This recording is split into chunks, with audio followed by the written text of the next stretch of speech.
Now we start. If we match our cost with competitor, अगर हम अपनी cost को कॉम्पिटिटिव कॉस्ट से अगर मैच करें, जो हमारा कॉम्पिटिटर है उसकी कॉस्ट से मैच करें, तो हम बहुत सारे डिफरेंस देखते हैं। If we match our cost with competitor cost then we find many differences. अगर हम अपनी कॉस्ट को कॉम्पिटिटर की कॉस्ट से मैच करते हैं तो हम बहुत सारे डिफरेंसेस पाएंगे। कौन कौन से डिफरेंसेस होंगे? अब हमारी कॉस्ट, हमने से पहले बात करी थी कॉस्ट की। कॉस्ट क्या होती है, एक बार उसको डिवाइड करते हैं। कॉस्ट में मटेरियल, लेबर, ओवरहेड। अगर आप कोई प्रोडक्शन कर रहे हो तो प्रोडक्शन करने पे आपकी कौन कौन सी कॉस्ट आती हैं? आपका प्रोडक्ट चाहे कुछ भी हो, आप किसी प्रोडक्ट की मैन्युफैक्चरिंग कर रहे हैं या प्रोडक्शन कर रहे हैं, ये तीन चीज़ें कौन कौन सी? मटेरियल, लेबर, ओवरहेड, ये तीनों आपकी जरूर आएंगी। इनके बिना आपकी मैन्युफैक्चरिंग नहीं हो सकती है। Material, labour, overhead. ओवरहेड को हम क्या कह सकते हैं? एक्सपेंडिचर। अब आगे बात करते हैं, जो हम ये कॉस्ट पढ़े थे, क्यों पढ़े थे वो हमने समझा था कि कॉस्ट की हमें नीड क्या है पढ़ने की, ठीक है। अब यहाँ पे बात करते हैं, अब हम कॉम्पिटिटर को देखते हैं, ठीक है। अब हम कैसे अपनी कॉस्ट को फाइंड कर सकते हैं कि हमारी कौन सी कॉस्ट मतलब ज़्यादा आ रही है, कम आ रही है, हमारी कॉस्ट ये ज़्यादा क्यों आ रही है। हमने इससे पहले बात करी थी, जो हमारा कॉम्पिटिटर था उसकी जो कॉस्ट आ रही थी एक पेन बनाने की, कॉम्पिटिटर की कॉस्ट कितनी थी? कॉम्पिटिटर की कॉस्ट कितनी आ रही थी एक पेन बनाने की? ₹4.5 रुपीज, 4.5 रुपए। बट हमारी कितनी आ रही थी? But our cost 5 rupees. Difference कितना है? 0.5, 50 पैसे का। अब ये डिफरेंस एक पेन में यानी कि एक यूनिट में है। आप कंपनियों में क्या है, ये तो नहीं कि एक दो यूनिट बनती है, वहां तो बल्क में बनती है, लाखों करोड़ों। अब देखिए 50 पैसे की एक यूनिट है और अगर करोड़ों बन रही है, लाखों बन रही है, तो कितने का लॉस हो रहा है कंपनी को। हमने बात करी थी इससे पहले, सेल प्राइस तो हमको वही मेंटेन करना पड़ेगा जो हमारे प्राइस कॉम्पिटिटर का है, या उससे हम बिलो और equal to competitor price. But cost को कंट्रोल करना, कॉस्ट को रिडक्शन करना, ये किसके हाथों में? ये हमारे हाथों में है। कॉस्ट को तो हम कम कर सकते हैं, लेकिन सेल प्राइस को हम ज्यादा नहीं कर सकते। मान लो हमें प्रॉफिट चाहिए, प्रॉफिट हमें एक पेन पर भी प्रॉफिट 2 रुपए का चाहिए, हमारा कॉम्पिटिटर भी 2 रुपए ले रहा है, लेकिन हमारी कॉस्ट ज्यादा आ रही है, तो प्राइस तो सेल प्राइस तो हमें मेंटेन करना पड़ेगा जो प्राइस कॉम्पिटिटर का है। कितना मेंटेन करना पड़ेगा? जो प्राइस कॉम्पिटिटर का है वही प्राइस हमें मेंटेन करना पड़ेगा। बट हमारा प्रॉफिट कम आ रहा है तो हम कॉस्ट तो कम कर सकते हैं ना, कॉस्ट कम कर सकते हैं। अब वो कॉस्ट कैसे कम करेंगे, आज मैं उसी की बात कर रहा हूँ। वो कॉस्ट हम कैसे कम करेंगे? If we match our cost with competitor, हम अपनी कॉस्ट को किससे मैच कर रहे हैं? कॉम्पिटिटर की कॉस्ट से, कि उसकी कितनी कॉस्ट आ रही थी कॉम्पिटिटर की और हमारी कितनी आ रही है। जब हम पता लगा पाएंगे कि हमारी कॉस्ट ज्यादा क्यों आ रही है, कौन कौन से ऐसे फैक्टर हैं जिस कारण हमारी कॉस्ट, कौन कौन से ऐसे कंपोनेंट है जिस कारण हमारी कॉस्ट ज्यादा आ रही है। Cost then we find many difference. Okay, material आप जानते हैं, मटेरियल, लेबर, ओवरहेड, 3 कंपोनेंट होते हैं। मटेरियल हमारे यहाँ कितने का आ रहा था? ये कौन है? ये हम है, वी। ये कौन है?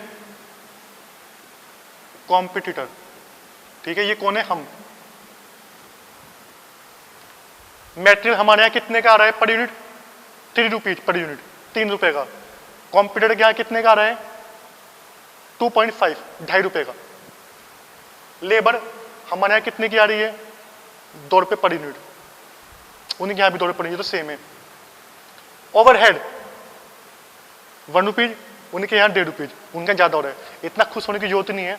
आप लोग खुश हो रहे हो कि उनके यहाँ ज्यादा आ गया, हमारे तो कम आ गया है। इतना खुश ना होइए कि आपके यहाँ ओवरहेड जो है वो कम आ रहा है 1 रुपया और उनके यहाँ 1.5 रुपया आ रहा है, कि इनको 0.5 ज्यादा आ गया। अरे भैया आप क्या देखो, मटेरियल 3 रुपए आ रहा है, उनका 2.5 रुपये आ रहा है, ये भी देख लो। कॉस्ट तो भले आपकी सेम आ रही है, 6 और 6 दोनों की 6 आ रही है, तो प्रॉफिट सेम ही आएगा। मान लो सेल प्राइस जो है आपका, वो आपका 8 रुपये है दोनों का, तो प्रॉफिट कितना आएगा? दोनों का 2 रुपये आएगा, ठीक है। प्रॉफिट सेम आ रहा है, लेकिन अब जब हम कॉस्ट अकाउंट पढ़ रहे हैं तो कुछ हमें आना चाहिए। क्या आना चाहिए? कॉस्ट को कम करना आना चाहिए, क्योंकि कॉस्ट हमने पहले बात करी थी, कॉस्ट को कंट्रोल करना किसके हाथों में है? वो हमारे हाथों में है। सेल को कंट्रोल करना हमारे हाथों में नहीं कि सेल प्राइस को हम ज्यादा कर दें, वो हमारे हाथों में नहीं क्योंकि कंपटीशन है। लेकिन कॉस्ट को कम करना वो किसके हाथों में है? वो हमारे हाथों में है। अब कैसे कम करेंगे वो आज मैं उसकी बात कर रहा हूं। ये आपका टॉपिक बड़ा इंपॉर्टेंट होने वाला है, बड़ा इंटरेस्टिंग भी है। अब कॉस्ट हम कैसे कम करेंगे? मेटल कितने का हमारे यहाँ? 3 रुपए का, उनके कितने का? 2.5 रुपए का। तो क्या मेटल को अपना कम नहीं कर सकते? जब मेटेरियल की कॉस्ट है उसको हम कम नहीं कर सकते? मेटेरियल की क्वांटिटी कम नहीं करनी है, कॉस्ट कम करनी है। बात समझो, मेटेरियल का प्राइस कम करना है, क्वांटिटी कम नहीं करनी है। क्वांटिटी कम करोगे तो क्या होगा? आपका जो फिनिश गुड्स है वो आपका आउटपुट कम आएगा। यहां मैं बात किसकी कर रहा हूं? प्राइस की। ये क्या लिखा हुआ है? ये प्राइस लिखे हुए हैं। ये क्या लिखे हुए हैं? Price, not quantity. हमारी कितनी आ रही है मेटेरियल की? प्राइस कितना आ रहा है? 3 रुपए। उनका कितना आ रहा है? 2.5 रुपए। तो हमारा 50 पैसे फालतू आ रहे हैं ना, क्या मैं इसको कम नहीं कर सकता? अगर मैं इसको यहाँ पे 2.5 रुपए कर देता हूं, मेरा यहाँ पे सपोज करिए मैंने फाइंड आउट किया कि मेरी कॉस्ट कौन सी ज्यादा आ रही है कॉम्पिटिटर की कॉस्ट से। मैंने फाइंड आउट किया। तो अब मैंने क्या फाउंड आउट किया कि मेरा जो मेटेरियल है वो महंगा आ रहा है, 50 पैसे महंगा आ रहा है। तो क्या मैं इसको 2.5 रुपए नहीं कर सकता? लेबर दोनों की सेम आ रही है, चलो ठीक है। ओवरहेड हमारा 1 रुपये, उसका 1.5 रुपये है, तो क्या मैं अब 1.5 रुपये करूंगा? अरे नहीं, वो तो हमारा पहले से ही कम है भाई, ओवरहेड उसका ज्यादा आ रहा है। अब कुछ बच्चे कहेंगे यहाँ पे सर 1.5 रुपये लिख दो। यहाँ पे ज्यादा क्यों लिखेंगे? हमें तो कॉस्ट कम करनी है ना।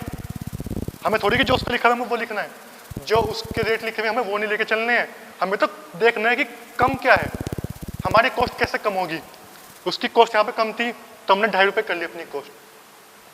लेबर 2 रुपये सेम है, ठीक है। यहाँ तो हमारे ओवरहेड ऑलरेडी कम है, तो हम ज्यादा क्यों लिखेंगे? हम तो हमारे तो ओवरहेड सही है, कम चल रहे हैं। तो कितने आ गए ओवरहेड? अब बताइए टोटल कॉस्ट कितनी आई है? 2.521 कितनी आ गई है? 5.5। कितने रुपए आ गई है? 5.5 रुपए। अंडरस्टूड? अब देखो, पहले मेरी कॉस्ट कितनी आ रही थी? 6 रुपए, 6 रुपीज। अब कितनी आ रही है? 5.5। मेरे को बेनिफिट कितना हुआ? प्रॉफिट कितना हुआ? 0.5 का मेरा प्रॉफिट क्या हुआ? इंक्रीज हुआ है।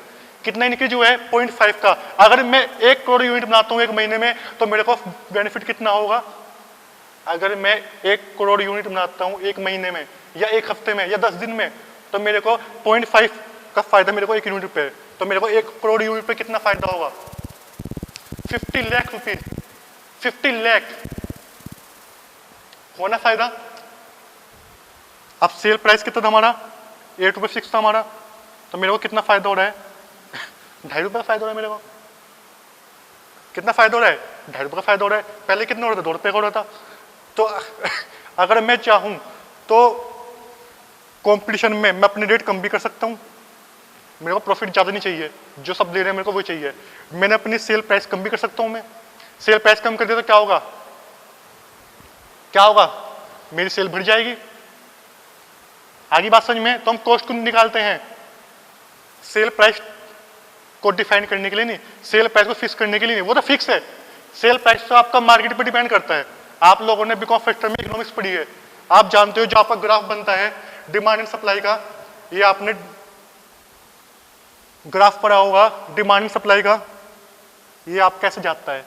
ये आपकी सप्लाई से जाती है, डिमांड का, ये सप्लाई का। जो ये पॉइंट होता है इसको हम क्या बोलते हैं? Equilibrium point.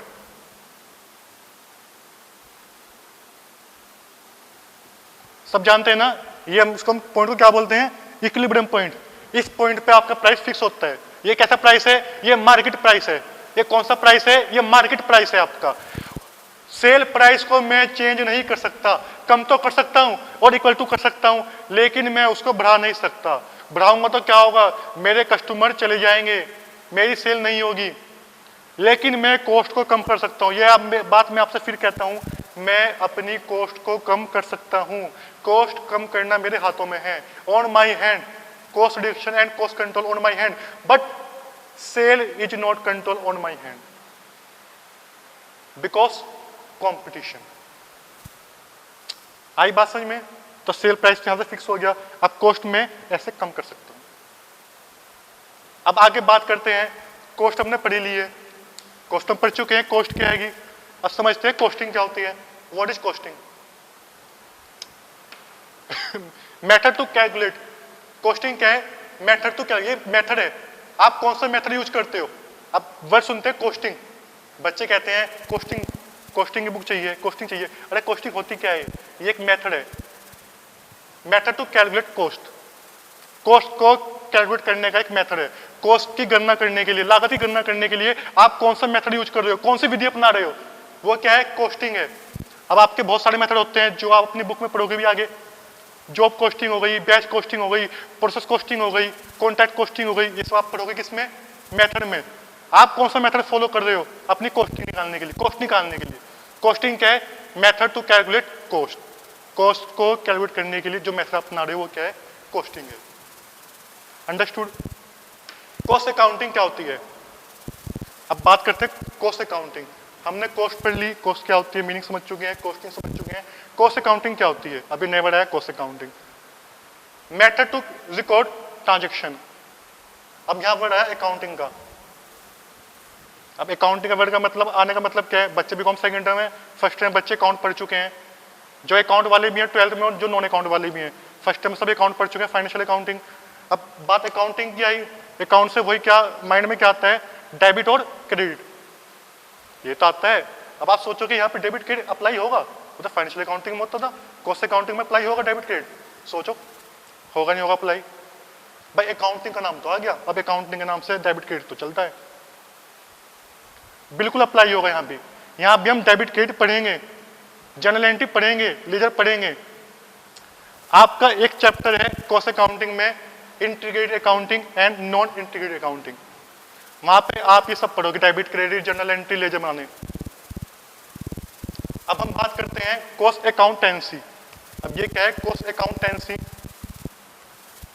Cost accountancy means costing plus cost accounting.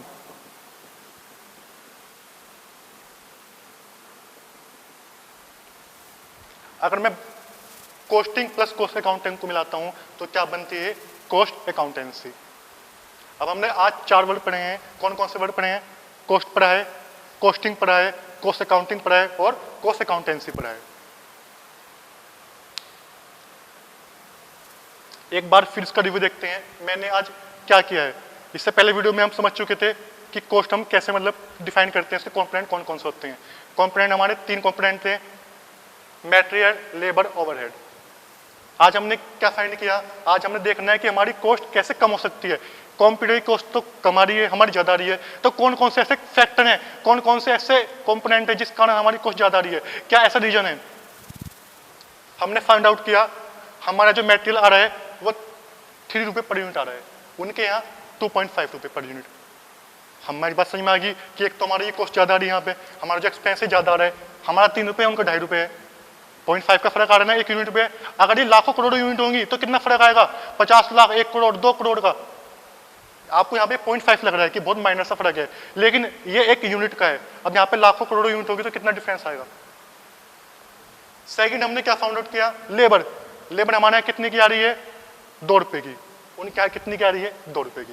ये ठीक है, सेम है, कोई दिक्कत नहीं है। ओवरहेड हमारे यहाँ कितने का आ रहा है? 1 रुपये का, उनके यहाँ 1.5 रुपये का, ये भी ठीक है। अब मेरे को क्या करना है? मैंने कॉस्ट का डिफरेंस देख लिया कि हमारे कौन कौन से कॉस्ट में डिफरेंस आ रहा है। मेटेरियल में आ रहा था, बाकी सब ठीक थे, तो मुझे बाकी को देखने की जरूरत नहीं है इतनी। अगर कम कर सकते हो तो कर लो, बाकी कम भी कोई दिक्कत नहीं है। लेकिन जो हम अपने सामने देख रहे हैं कंप्यूटर का, वो तो हम कम कर सकते हैं ना। देखेंगे क्या रीजन है। अब मैंने अपनी मेटेरियल कितना कर लिया? 2.5 रुपये कर लिया। लेबर हमारी सेम थी, ठीक है, 2 रुपये सेम है। ओवरहेड, अब कुछ बच्चे सोच रहे होंगे भाई ये 1.5 रुपये दिख रहे हैं ओवरहेड, कंप्यूटर का 1.5 रुपये, हम भी 1.5 रुपये कर देंगे। अरे भाई हमें कॉस्ट कम करनी है, हमें ये नहीं देखना कंप्यूटर का प्राइस कितना है, मतलब अपनी कॉस्ट कम करनी है। हमारी कॉस्ट तो पहले से ही कम है, 1 रुपया, उसकी 1.5 रुपये आएगी तो मैं तो अपने 1 रुपये लिखूंगा। अब मेरी कॉस्ट कितनी आ गई? 5.5 रुपये। पहले कितनी आ रही थी? 6 रुपये। कितना बेनिफिट हुआ? 0.5 का प्रॉफिट हुआ। कितना प्रॉफिट हुआ? 0.5 का। फिर वही बात आ गई, लाखों करोड़ों यूनिट बनती है तो 50 लाख, 1 करोड़, 2 करोड़ का कितना प्रॉफिट होगा? इतना प्रॉफिट होगा। क्लियर? सेल प्राइस हमारे हाथों में नहीं है। Sale price is fix by market, not our hand. but cost control and cost reduction on our hand.